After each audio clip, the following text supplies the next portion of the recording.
कमानी दरवाजात रुक्मिणीचे दोन्ही हात, कमानी दरवाजात रुक्मिणीचे दोन्ही हात, खरं सांगा विठ्ठला जनी संगे काय नात. भगवान विठ्ठलाला माता रुक्मिणी प्रश्न करते. विठ्ठल हा उठला की चालला जनाबाईच्या घराकडे. कशासाठी? तर दळण दळण्यासाठी, गोवऱ्या थापण्यासाठी, पाणी भरण्यासाठी. जनाबाईची सगळी कामं भगवान विठ्ठल आवडीने करायचा आणि माता रुक्मिणीला हे काही आवडायचं नाही, पटायचं नाही. आणि म्हणून कमानी दरवाजाला दोन्ही हात लावून माता रुक्मिणीने भगवान विठ्ठलाला अडवलेला आहे आणि ती आता भगवंताला प्रश्न विचारते. कमानी दरवाजात रुक्मिणीचे दोन्ही हात, कमानी दरवाजात रुक्मिणीचे दोन्ही हात, खरं सांगा विठ्ठला जनी संगे काय नात. खरं सांगा विठ्ठला जनी संगे तुमचं काय नातं आहे? ही जनी तुमची कोण लागते? विठ्ठल म्हणे रुक्मिणी, रुक्मिणी तू टाक पाणी.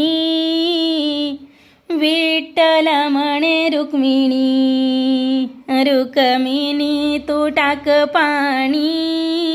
मी नाही टाकत पाणी, जनी आहे तुमची राणी.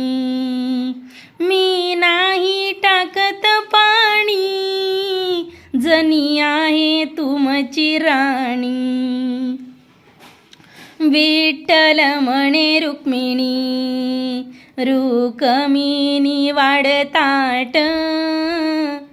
विठ्ठल म्हणे रुक्मिणी, रुक्मिणी वाढ ताट. मी नाही वाढत ताट, जनी पाहे तुमची वाट. मी नाही वाढत ताट, जनी पाहे तुमची वाट. विठ्ठल म्हणे रुक्मिणी, रुक्मिणी करवीडा. विठ्ठल म्हणे रुक्मिणी, रुक्मिणी करवीडा.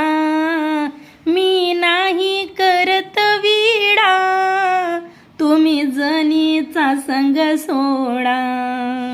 मी नाही करत वीडा, तुम्ही जनीचा संग सोडा. अशा पद्धतीनं भगवान विठ्ठल हे माता रुक्मिणीला प्रेमाने कामं सांगतो. दैनंदिन कामं ही नवऱ्याची बायकोनी करायलाच हवी या आशेने भगवान विठ्ठल माता रुक्मिणीला आपली कामं सांगत असतो. मला आंघोळीला पाणी टाक, मला जेवायला ताट वाढ, विडा कर. पण माता रुक्मिणी प्रत्येक गोष्टीत जनाबाईला आळ आणते आणि जनाबाईशी तुमचं नातं काय ह्या प्रश्नाचं उत्तर ऐकल्याखेरीज काही मला चैन पडणार नाही. विठ्ठल म्हणे रुक्मिणी, रुक्मिणी करासेज. विठ्ठल म्हणे रुक्मिणी, रुक्मिणी करासेज. मी नाही करत सेजन, तुम्ही लावा माझ्या संग पैज. मी नाही करत सेजन, तुम्ही लावा माझ्या संग पैज. विठ्ठल म्हणे रुक्मिणी, नको लावू जनीवर पाप. विठ्ठल म्हणे रुक्मिणी, नको लावू जनीवर पाप. नको लावू जनीवर पाप, आपण जनीचे माय बाप. नको लावू जनीवर पाप, आपण जनीचे माय बाप. आणि भगवान विठ्ठल माता रुक्मिणीच्या प्रश्नाचं उत्तर देतो. म्हणतो की अगं जनीवर असा संशय घेऊ नको. ते आपलं लेकरू आहे आणि आपल्या आसऱ्याला आलेलं आहे. तिचे आपण मायबाप आहोत. तिला कोणी नाही. तिचा वाली हा मीच म्हणजे भगवंत आहे.